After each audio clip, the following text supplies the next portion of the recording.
The temp nurse arrived at Mercy General on a Tuesday morning carrying a worn duffel bag that looked like it had crossed continents. Rachel Torres pulled into the parking lot at 06:45, 15 minutes early, which was how she did everything now, ahead of schedule, under the radar, invisible. The bag held 2 changes of scrubs, a toothbrush, black socks, and nothing else. No photographs. No personal items. No evidence of a life before Raleigh. She had learned to travel light. The staff locker room smelled like old coffee and antiseptic. She found locker 247, turned the combination lock, and opened the small metal door. Her scrubs went on the top shelf. Her shoes went on the middle. And then she reached back into the duffel and pulled out the boots, black leather, cracked at the seams, salt-stained from desert dust that no amount of cleaning could fully remove. The soles were worn unevenly from a gait that had shifted 3 inches to the right after a round went through her left thigh in Tikrit. She ran her fingertips across the cracked leather. 7 years since she had last worn them. 7 years since the Navy ordered her to vanish. She closed the locker door quietly and checked her watch, 0723. The pediatric neurology ward on the 4th floor hummed with the quiet efficiency of a place where lives hung in careful balance. Fluorescent lights cast everything in a pale institutional glow, and the smell of antiseptic underlaid every breath, that sharp chemical bite that never quite left your lungs. Rachel moved through the hallway with the kind of fluid precision that came from having learned to navigate hostile spaces without drawing attention. Head down. Small steps. Competent hands. Just a nurse, nothing more. Charge Nurse Williams intercepted her at the medication cart. Rachel? First day. I'll show you the patient roster. Williams was kind-faced, mid-50s, the type who had built her entire career on institutional loyalty. She handed Rachel a tablet with morning assignments, 3 post-op spinal patients, 2 with cerebral palsy undergoing physical therapy, and 1, Michael Hawkins, room for 07, paralyzed from the waist down following traumatic spinal injury. Prognosis, guarded.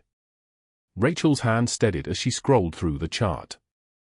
Medical history, imaging reports, a photograph of a dark-haired 8-year-old boy with his father in dress uniform. Colonel David Hawkins, Delta Force. The name hit like a decompression chamber opening without warning. She had last seen Hawkins's face in official correspondence, the letter that arrived after her son's unit took fire outside Kandahar. The letter that thanked her son for his service and informed her he would not be coming home.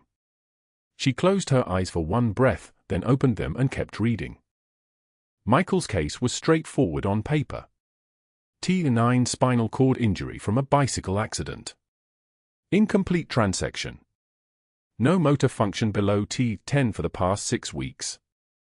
The standard prognosis from standard physicians, adaptation and wheelchair mobility.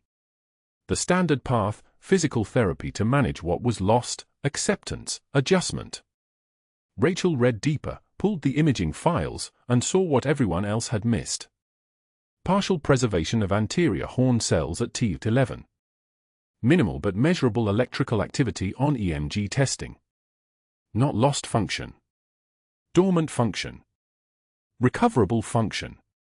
The kind of recovery that required obsessive attention and hands that knew how to coax life back into places everyone else had written off.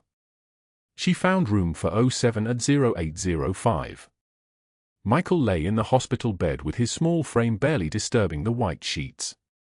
His eyes tracked toward the door when she entered, dark and intelligent, assessing her with the kind of clarity only children had before they learned to hide what they saw. And ran into his left forearm. His legs lay flat beneath a thermal blanket, utterly motionless. "Hi, Michael. I'm Rachel. I'm going to be helping Dr. Sterling with your care today." Her voice came out steady and measured, the same tone she used for everything now, professional, present, unremarkable. She checked his foresight without ceremony, noted the slight inflammation at the insertion point, and made a mental note to change it in the next hour. His pulse was strong. Oxygen saturation 98%. Everything within normal limits and everything incomplete. "Are you going to make me walk?" Michael asked. "Straight." Honest. No filter. That's the goal, Rachel said. She met his eyes. It won't be easy. Nothing's been easy. The boy looked back at the ceiling. Rachel finished her assessment and left the room, her chest tight in a way she had not expected. She had treated wounded soldiers in field hospitals where the smell of blood and diesel fuel mixed with the knowledge that half the men on the cots would not make it to the next morning. She had held screaming casualties steady while surgeons made decisions with hands that shook. But those had been men. Men who understood what sacrifice meant. Men who had chosen to stand in front of danger. This was a child. This was Colonel Hawkins's son. This was the kind of loss that broke people into pieces they could never glue back together. She was reviewing Michael's physical therapy notes at the nurse's station when Dr. Marcus Sterling swept into the hallway at precisely 0800. His white coat was tailored to fit his shoulders, crisply pressed, pristine. His hair was styled with the kind of precision that required expensive upkeep. He moved through space like a man who had never once questioned whether he belonged somewhere, carrying with him the unmistakable air of someone born into privilege and trained by institutions to believe that privilege was inherent superiority. "Good morning, everyone," Sterling announced. He was addressing the nurse's station, but his eyes tracked across to Rachel with the particular attention a predator gives to new prey.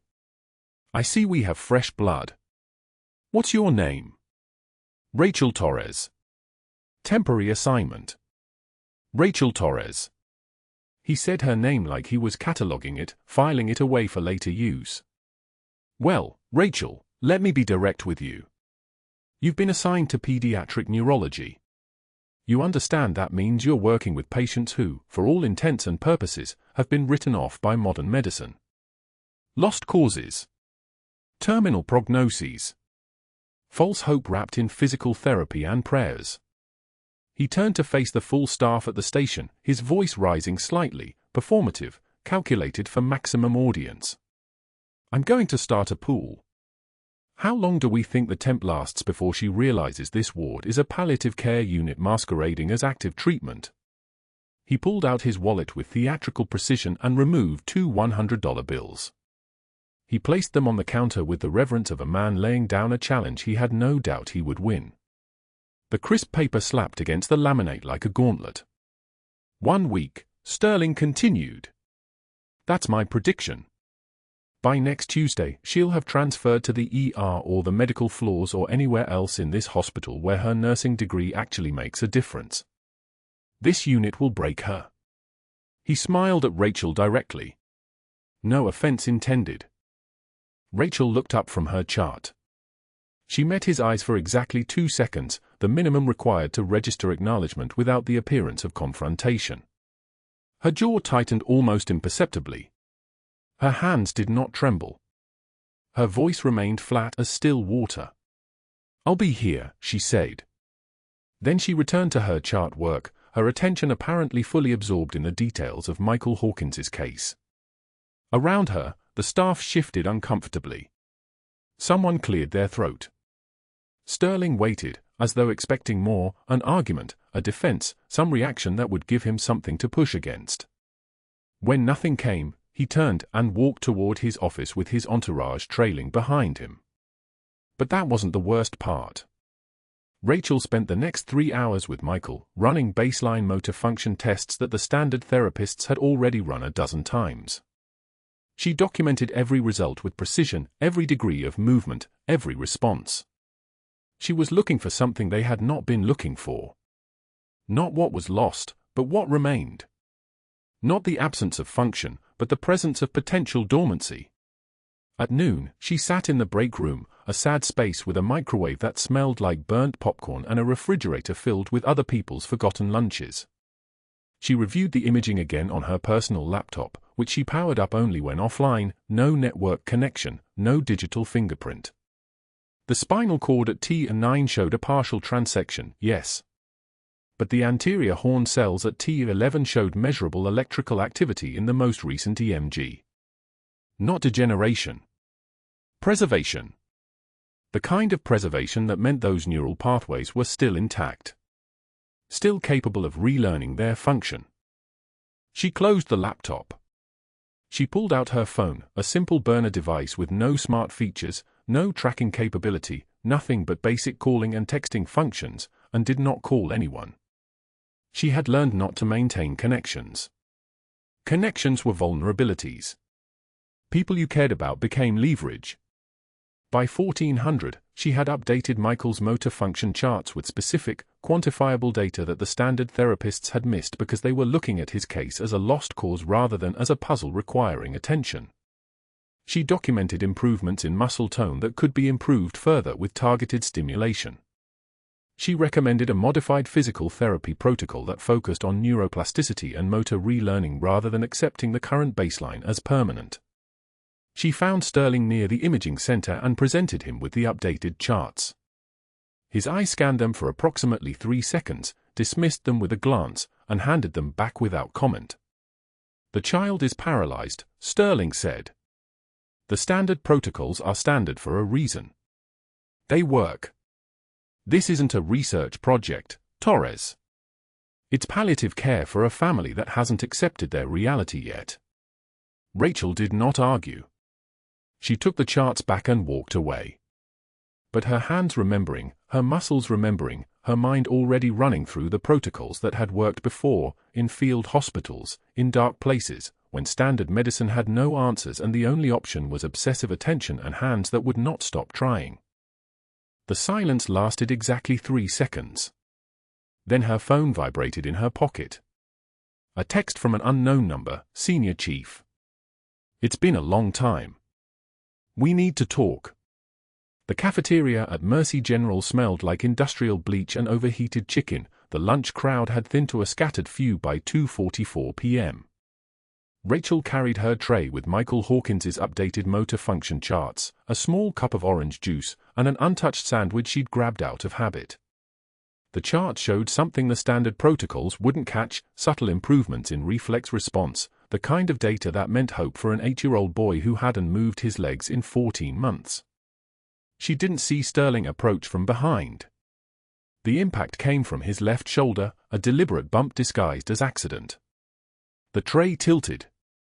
Her hands moved to catch it, instinct from 100 battlefield moments where dropping supplies meant someone died, but Sterling's hand was already there, redirecting the fall with surgical precision. The tray clattered across the tile floor like shrapnel. Orange juice spread in a widening pool. Paper scattered in slow-motion arcs, landing soggy and useless. The cafeteria went silent. 40 staff members turned. Charge Nurse Williams froze mid-bite. 2 residents stopped laughing at their own inside joke. Sterling looked down at her with a smile like a predator showing its teeth. "Oh, how clumsy.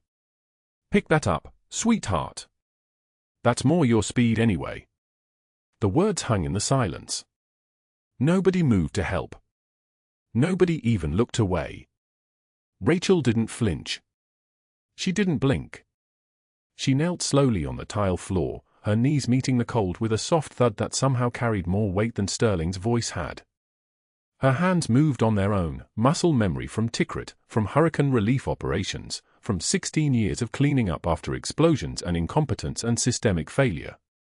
She gathered the soggy papers one by one, stacking them carefully despite the juice soaking through them. Her scrubs were stained orange now, clinging to her thighs. She could feel the weight of every eye in the room, the particular gravity of being watched while you're on your knees. One tear escaped from the corner of her left eye. Just one. She didn't wipe it away until she stood. When she looked up, her hands were steady. Her voice, when she spoke, was quiet enough that Sterling had to lean forward to hear it clearly. The silence in the cafeteria became absolute, the kind of silence you could operate in, the kind that came from something shifting in the room's atmosphere. "I've cleaned up after worse men than you, Doctor." Sterling's smile tightened. A muscle worked in his jaw. Around the cafeteria, people exchanged glances, the kind of looks that said nobody had ever heard anyone speak to Sterling that way and lived to tell about it. His hand moved toward her, then stopped.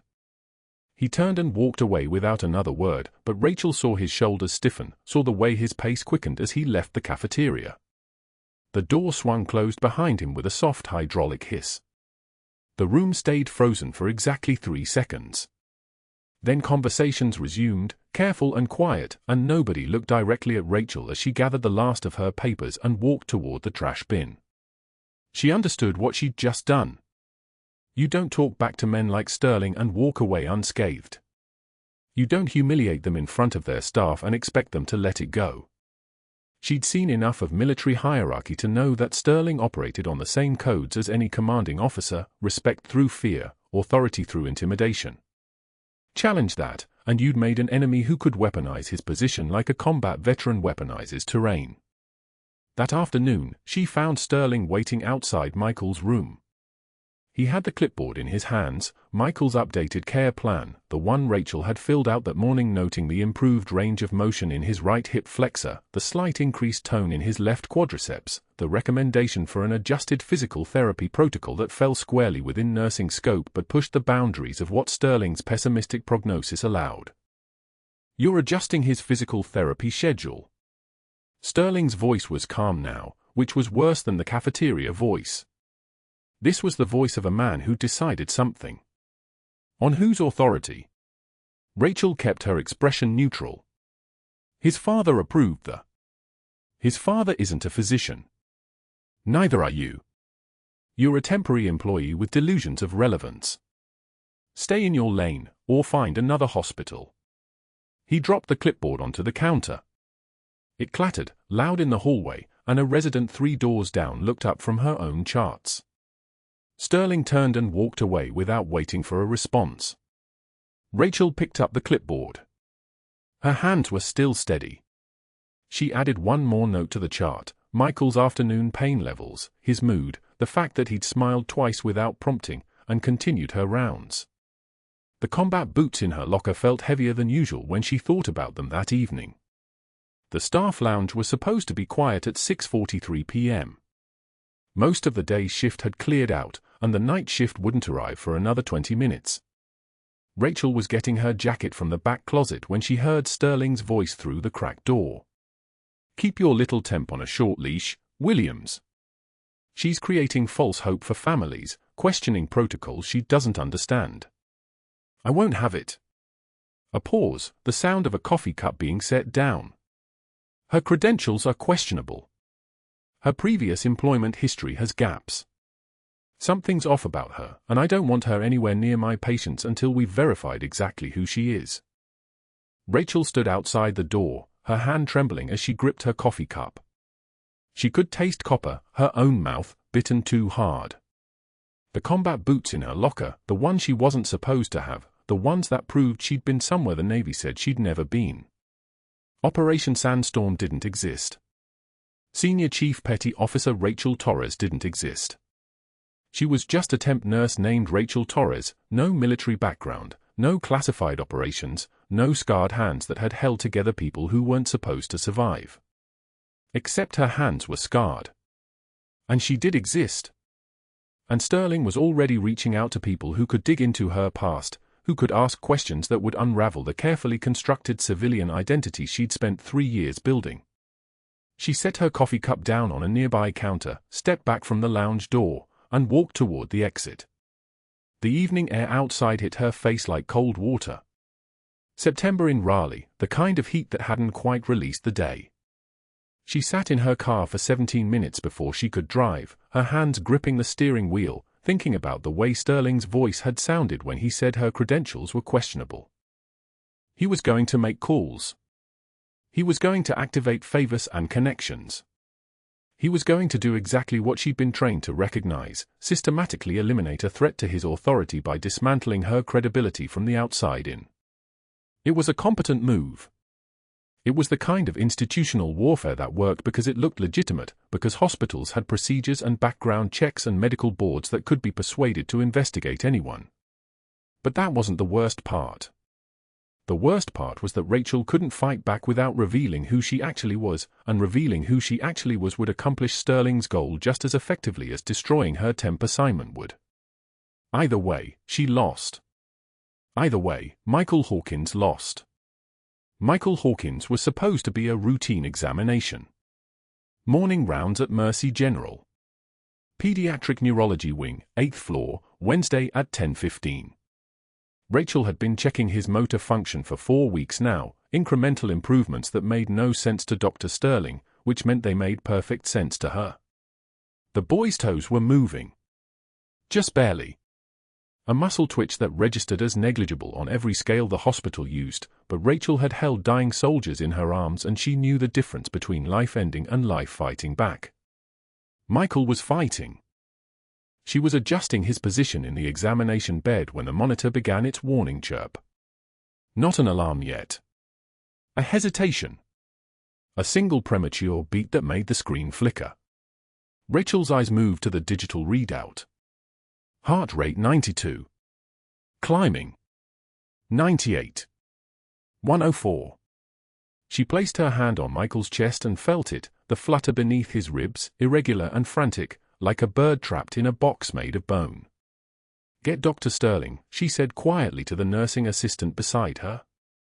The girl didn't move. Now. The next beat came slower. Then faster. Then a string of them racing together like a drum solo played by someone learning the instrument. 118. 122.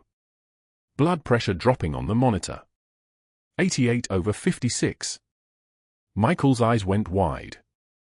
He couldn't speak, the paralysis kept his voice locked in his throat, but his eyes had become everything. Terror lived there now.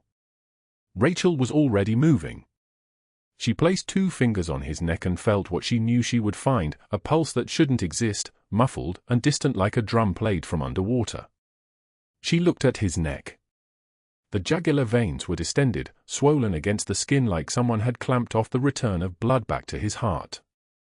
His lips were beginning to turn the color of slate. 3 minutes. Maybe less. The code team arrived in 50 seconds. Dr. Sterling moving through them like a man parting water, his white coat billowing behind him, his face arranging itself into the expression of a man who had seen 10,000 crises and conquered them all through the sheer force of his superiority. He took position at the head of the bed and began issuing orders. Standard ACLS protocol. Push 1 milligram epi. Get me a portable chest X-ray. 2 large bore 4s. Rachel stepped forward. "Doctor, he needs immediate pericardiocentesis. Cardiac tamponade. The fluid around his heart is compressing." "You don't make diagnoses." Sterling didn't look at her. His voice carried the tone of a man swatting away an insect. "You're a temp. You change bedsheets. Step back." Michael's oxygen saturation was dropping. 92. 88. His skin was turning gray in sections, first his lips, then his fingertips, then spreading across his cheeks like someone was slowly draining all the color from a photograph. The monitor showed a heart rate of 134. The blood pressure had fallen to 72/42. Catastrophic. Irreversible in minutes. Rachel turned to the ultrasound machine positioned against the far wall. She moved toward it like she was simply fetching equipment. Her hands were steady. This was Tikrit. This was Phi Base Kilo outside the Jolan district. This was a sandstorm and incoming rounds and 3 Marines hemorrhaging into their body cavities while Taliban rounds cracked overhead like breaking wood. This was the part of her life that the Navy had ordered erased, the files burned, the operation name scrubbed from every official record. Senior Chief Petty Officer Rachel Torres had never existed. But Senior Chief Petty Officer Rachel Torres was about to save a child's life anyway. She positioned the ultrasound probe against Michael's chest wall, found the pericardial space in 4 seconds, the dark fluid collection compressing the ventricles like a fist closing around his heart. She reached for a spinal needle from the crash cart, her fingers finding it without conscious thought, the way a concert pianist finds a chord without looking at the keys. The needle was 18 gauge. She prepared the skin with betadine swabs, watching the antiseptic turn the boy's chest the color of old copper. "What are you doing?" Sterling's voice. Dangerous now. The tone of a man whose authority had just been directly challenged. Saving his life.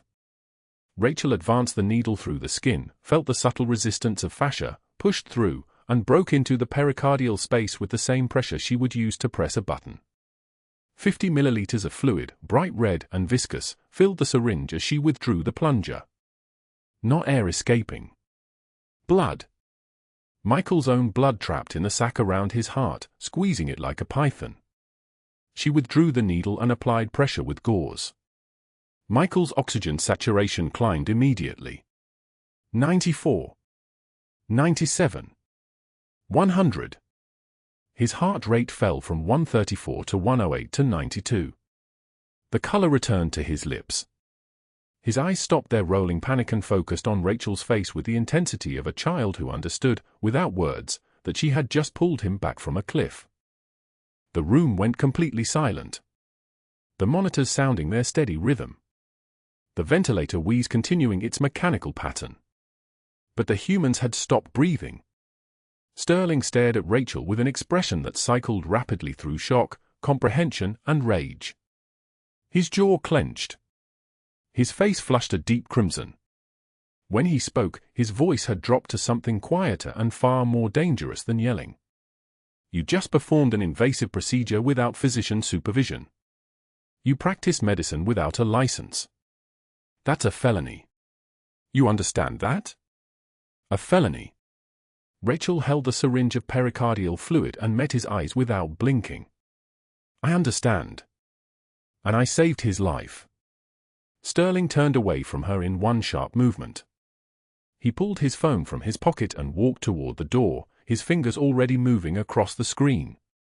Rachel could hear him in the hallway, his voice pitched low but carrying clearly through the door. Janet. We have a serious liability situation. The temp nurse just performed an invasive procedure without authorization. She's going to destroy this hospital. A pause. His voice tightened. Yes, I want her credentials investigated immediately. Contact the medical board. Contact our legal team. I want this official and documented. Another pause. And I'm going to need to speak with the board president. Tonight if possible. Rachel returned her attention to Michael. His vitals were stable now. The fluid drained from his pericardium had saved his life. 50 milliliters of blood that was supposed to remain in his heart, compressed against it like a hand slowly strangling him from the inside. She adjusted the monitors, made notes, checked his pupils. The paralysis remained. His motor function hadn't changed. But he was breathing. His heart was beating. The color in his face had returned to something like normal. Colonel Hawkins arrived 23 minutes later, moving through the hospital like a man made of angles and consequence. He was built the way military men are built when they've spent 30 years carrying responsibilities heavier than most people could imagine. His uniform was pressed to knife-edge precision, but his eyes were running raw with the kind of fear that money and rank couldn't solve. Dr. Sterling stepped into his path before he could reach Michael's room. Colonel, your son is stable. However, I need to inform you that one of our staff members took unauthorized action during a medical emergency. We're investigating the incident, and it's possible that your son may have been endangered rather than helped. The colonel looked past him. He looked at Michael lying in the bed with color in his face and breath in his lungs. He looked at Rachel standing beside the monitors. Then he looked back at Sterling with the expression of a man who had spent 3 decades making judgments about people in extreme situations. Who saved him? The colonel asked. Sterling's jaw tightened. The situation is under review. The colonel moved past him anyway. He looked at Rachel, and something in his face shifted, a subtle rearrangement of bone and muscle that suggested he understood something about her that went deeper than her uniform. Thank you, he said quietly. Rachel nodded. She didn't say anything. There was nothing to say that wouldn't make it worse. The combat boots were in her locker, exactly where she'd kept them for 8 weeks. The Navy had ordered her to disappear after Operation Sandstorm. She had followed those orders. She had become someone nobody would look twice at. A temp nurse. A background figure. A woman safe because she was invisible. That invisibility had just ended. That night, Security Chief Ramos appeared at her locker without warning. He was holding a cardboard box. His face carried the expression of a man who had just been given orders he didn't want to execute but understood he had no choice in the matter. "I'm sorry," he said. "Administration. You're terminated effective immediately. Pending investigation by the medical board. I need you to clear your locker and leave the building." Rachel placed her few belongings into the box. A change of scrubs. A thermos that smelled like old coffee. And then, at the bottom, the combat boots. She held them for a moment. The leather was cracked from years of desert sun and mountain terrain. The laces were frayed. The soles were worn down at the heels from 1,000 miles of patrol. These boots had walked through a firefight outside Tikrit. They had carried her across a village where 18 combatants had been bleeding out simultaneously. They had walked into a black site detention facility and then walked out again, and the Department of Defense had decided those boots, and the woman wearing them, had never existed. She placed them in the box and sealed it shut. Dr. Sterling watched from his office window on the 7th floor as security escorted her toward the exit. His phone was pressed to his ear. Rachel could see his lips moving, his free hand gesturing, the expression of a man making the final calls that would destroy someone completely. He was calling the North Carolina Medical Board. He was calling his network, the judges he'd treated, the politicians' children he'd saved, the favors accumulated over 23 years of careful relationship building. He was going to ensure that Rachel Torres never worked in healthcare again. The rain had begun to fall outside. It came down hard against the glass doors of Mercy General, drumming like fingers on a drum. Rachel walked out into it without hurrying, the cardboard box held against her chest, the combat boots heavy at the bottom like an anchor dragging her down into deeper water. The cardboard box felt heavier than it should have. Rachel stood in the hallway outside the pediatric wing, the weight of it pressing against her sternum like a stone. 2 days. 72 hours since Michael Hawkins had crashed during routine examination, since her hands moved without thinking, since she'd performed a procedure that wasn't her job to perform. The boots were at the bottom of the box. She could feel them through the cardboard, anchoring everything else, her stethoscope, her ID badge, the scrub she'd folded with precise military corners. Security Chief Ramos approached from the elevator, his walk deliberate. Not unkind, but official. The cardboard box was empty when he'd handed it to her at the locker room entrance. She'd filled it methodically, moving like a robot following pre-programmed instructions. Some part of her brain had practiced this moment 100 times in 100 different cities. Disappearing was a skill.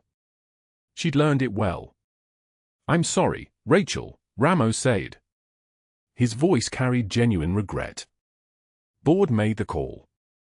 Liability insurance. Dr. Sterling filed complaints. Medical board investigator showed up this morning with a warrant for your file review, and I understand." For words. That was all she could manage without her voice cracking into something that sounded like emotion.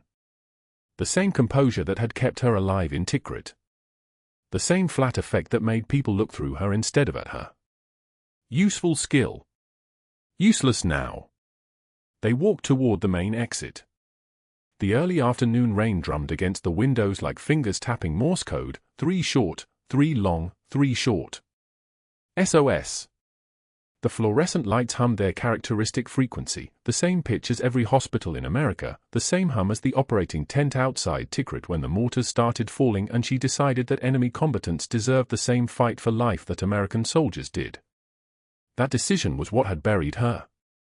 That skill was what had destroyed her here. Through the glass doors of Mercy General's main entrance, she could see Dr. Sterling standing at his office window on the 3rd floor, watching. His posture was erect, satisfied. He'd accomplished what he set out to do, eliminate the threat, re-establish hierarchy, restore the natural order where nurses remained deferential and doctors remained untouchable. He pressed his palm against the glass like a man celebrating victory. Rachel didn't acknowledge him. She simply walked into the rain with the cardboard box held against her chest and didn't look back. The boot stayed with her. That was the decision she made somewhere between the parking lot and her 15-year-old Honda Civic with 247,000 miles on the odometer. The boots were the only physical proof that Operation Sandstorm had happened, that those 11 hours outside Tikrit were real, that she had been something other than a traveling temp nurse with a medical license and a tendency to overstep her authority. The Navy had scrubbed everything else, the medical records, the deployment documentation, the photographs, the unit rosters, the after-action reports.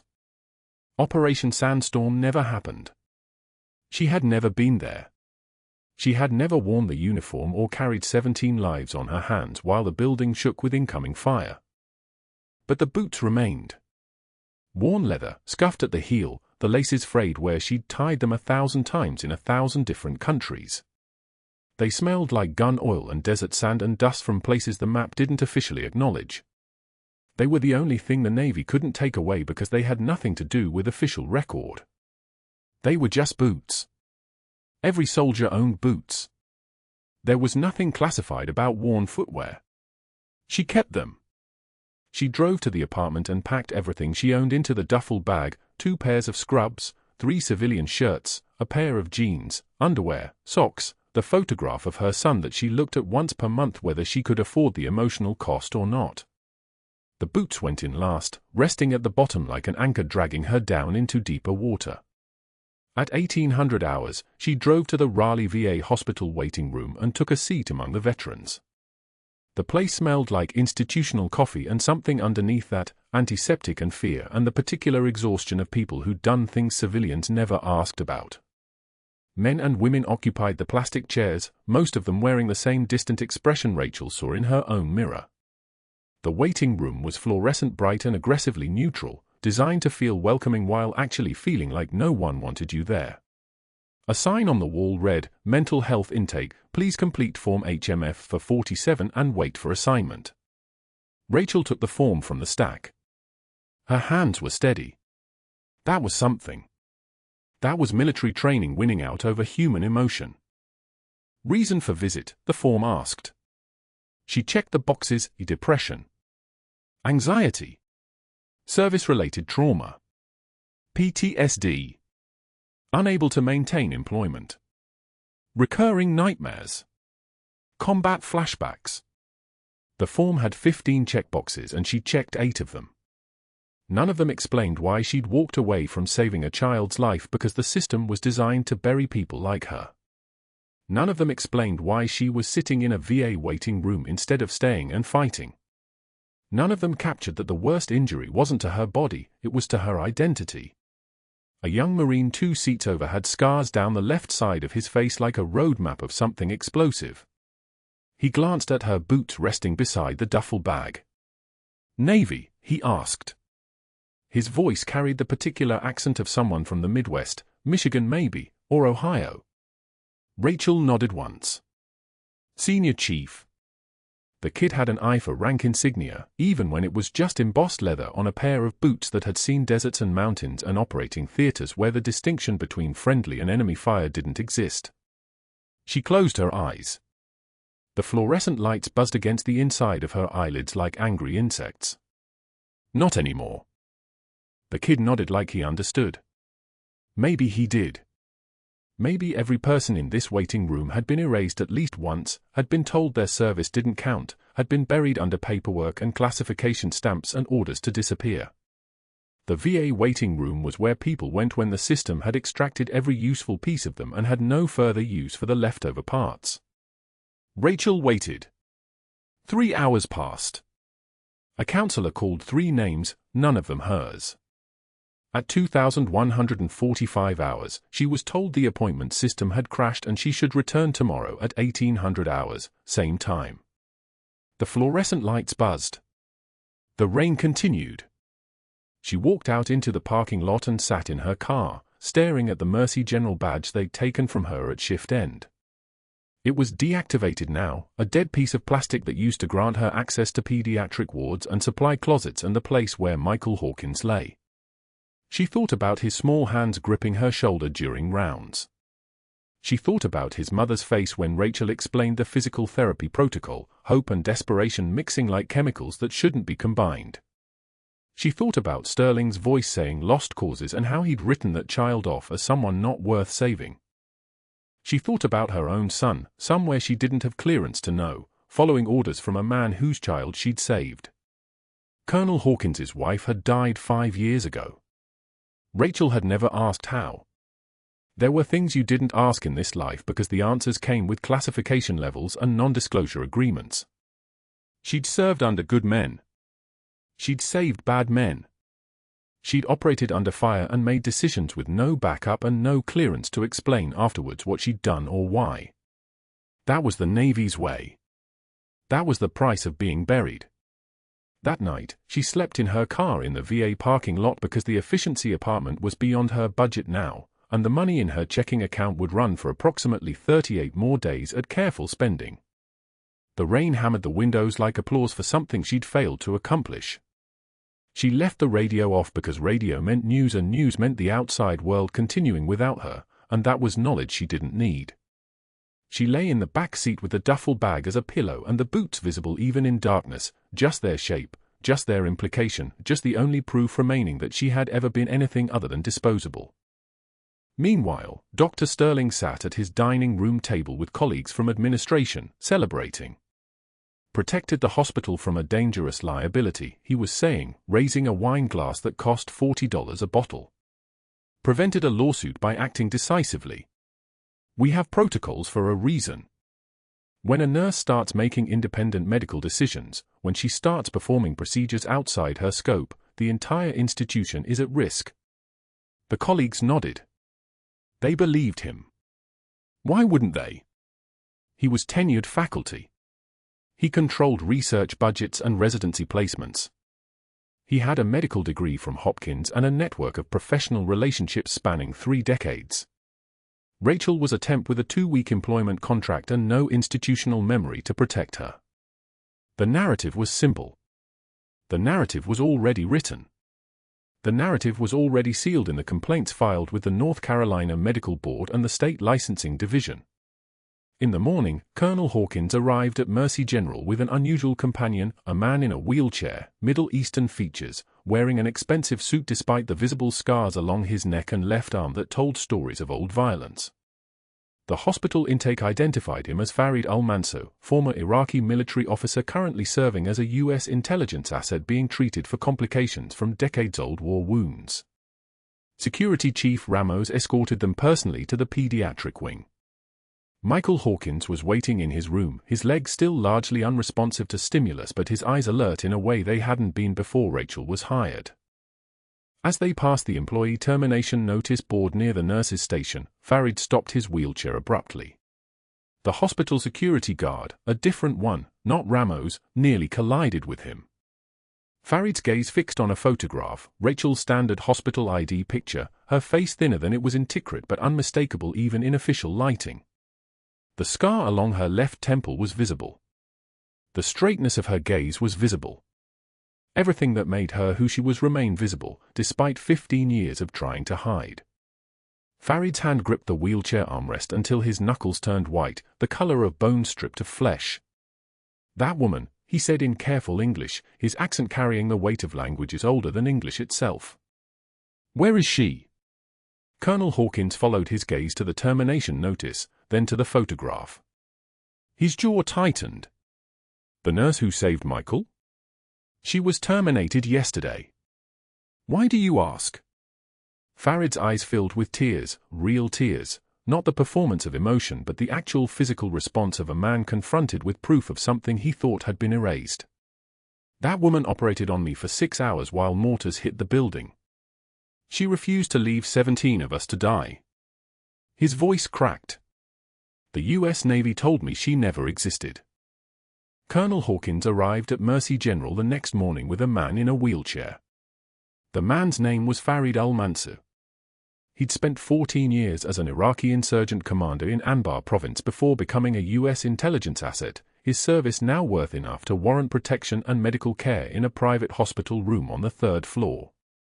The rotor wash from the Black Hawk that delivered him still seemed to hang in the air like a ghost.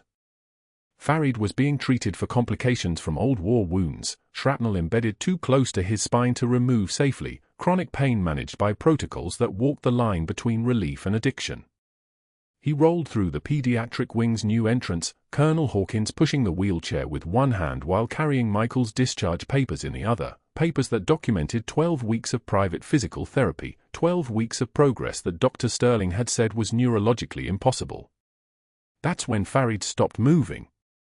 His entire body went rigid. Colonel Hawkins felt the tension through the wheelchair handles and turned to see what had triggered it. Farid's eyes were locked on the employee termination notice board near the main desk, the same board where Security Chief Ramos had posted Rachel's photo 48 hours ago, the same space where her name appeared beneath the words terminated for cause, unauthorized medical practice. Farid stared at her face for 11 full seconds. His jaw clenched. His breathing changed. When he finally spoke, his voice came out in Arabic first, a single word Colonel Hawkins didn't understand, before switching to English. "I know her." Colonel Hawkins had heard that name, Rachel Torres, exactly once, during a classified debrief 7 years ago, when a Pentagon contact had mentioned a Navy operative who'd been erased from every official record after Operation Sandstorm went dark. The debrief had been cryptic. The details had been redacted. What remained was a name and a designation, Senior Chief Petty Officer. No photo. No service record he was authorized to see. Just the knowledge that somewhere, someone had risked everything in a desert where the rules didn't exist and the rules didn't matter. Colonel Hawkins looked at the termination notice, at Rachel's face, and understood that the Navy's ghost sometimes walked through civilian hospitals in scrubs. The press conference was scheduled for 2:44 p.m. in the hospital's main auditorium. Board Chairman Robert Hayes had decided the hospital needed to get ahead of the story, to control the narrative before the investigative journalists who'd already been calling could manufacture their own version. Michael Hawkins was brought to the stage by his physical therapist, a woman named Dr. Sarah Chen who'd been running the private protocol his father had funded. Michael gripped the parallel bars with both hands. His legs shook slightly. His father stood in the wings, jaw clamped tight, watching his son take steps that 4 months ago had been classified as permanently impossible. The cameras flashed. The reporters pushed forward. Michael took a breath and spoke into the microphone with the careful precision of an 8-year-old who'd memorized his words but understood their weight. "Senior Chief Petty Officer Torres saved my life twice," Michael said. His voice carried across the auditorium, each word distinct, each word intentional. "She saved my life when my heart stopped. And she saved my life by not giving up on me when everyone else did." Colonel Hawkins watched the room. He watched Board Chairman Hayes lean back slightly. He watched Dr. Sterling, standing in the back corner, feel the floor shift beneath him. Michael took 3 more steps along the parallel bars, shaky, hard-won, visibly difficult, and every person in that room understood that these steps were a direct contradiction of Sterling's professional opinion. These steps were a death sentence for Sterling's career. These steps were a Navy cross coming home. Rachel stood at the back of the auditorium, partially hidden behind the sound equipment. She hadn't planned to be there. Charge Nurse Williams had called her that morning and simply said, "You should be present." Rachel's hands were trembling, not from fear but from something else entirely, a vibration that ran through her body like aftershocks from an explosion she'd survived. She watched Michael grip those bars. She listened to him speak her name with the formality of a soldier reciting orders. And then the doors on the left side of the auditorium opened, and Colonel Hawkins stepped forward with another man in a wheelchair, a man whose face made Rachel's breath catch in her throat. Farid Al-Mansur looked directly at her across the room, across the crowd, across the 7 years that had passed since Tikrit. He held up a manila folder the size of a brick. It took him 3 minutes to wheel to the microphone, 3 minutes where Rachel didn't move, didn't blink, didn't breathe. When he reached the stage, he held the folder aloft like evidence in a trial where history itself was being adjudicated. "This is a medical record from Tikrit," Farid said, his English accented but precise. "This is from a firefight in the Jolan district. 17 combatants wounded. 1 surgeon. 11 hours under sniper fire. No anesthesia beyond what could be improvised. No backup. No evacuation." He opened the folder. The pages inside were water-stained, sand-scarred, bearing the marks of a desert that doesn't preserve evidence gently. All 17 of us survived. We should not have. She did not abandon us. She treated us as if our lives mattered. As if we were soldiers deserving of care. Not enemies. Not killable. Soldiers. Farid's voice cracked slightly on the last word. He looked directly at the cameras. The Navy told me she never existed. But I exist because she did. I carry her name in my memory. Today, you will know it too. Farid wheeled back to the microphone with the folder and extended it toward the stage. Colonel Hawkins took it.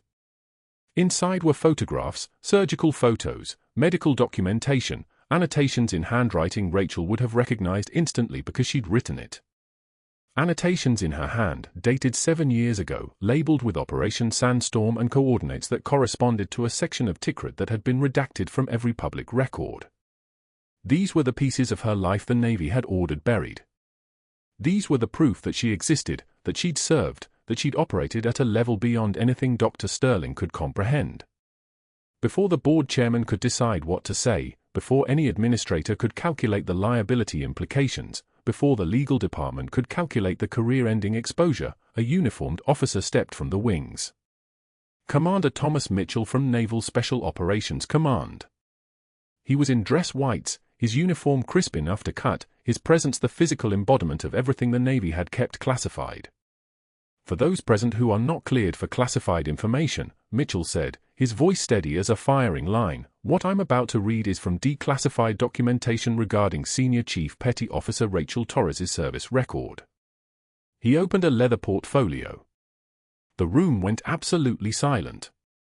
Even the cameras seemed to pause. Mitchell's voice carried the weight of official authority, the kind that doesn't ask permission. Bronze Star for Valor in the performance of duty. He paused. Let it land. Bronze Star for humanitarian operations. Another pause. Purple Heart for combat-sustained injuries. Mitchell looked up from the page. He seemed to be looking directly at Dr. Sterling. Navy Cross for extraordinary heroism in combat. The final medal hung in the air like a suspended blade. Rachel felt her knees weaken slightly. She pressed her back against the wall. The Navy Cross was the third highest military decoration. It was for operations that transcended normal parameters of combat. It was rarely awarded. It was never awarded to people who were supposed to be erased.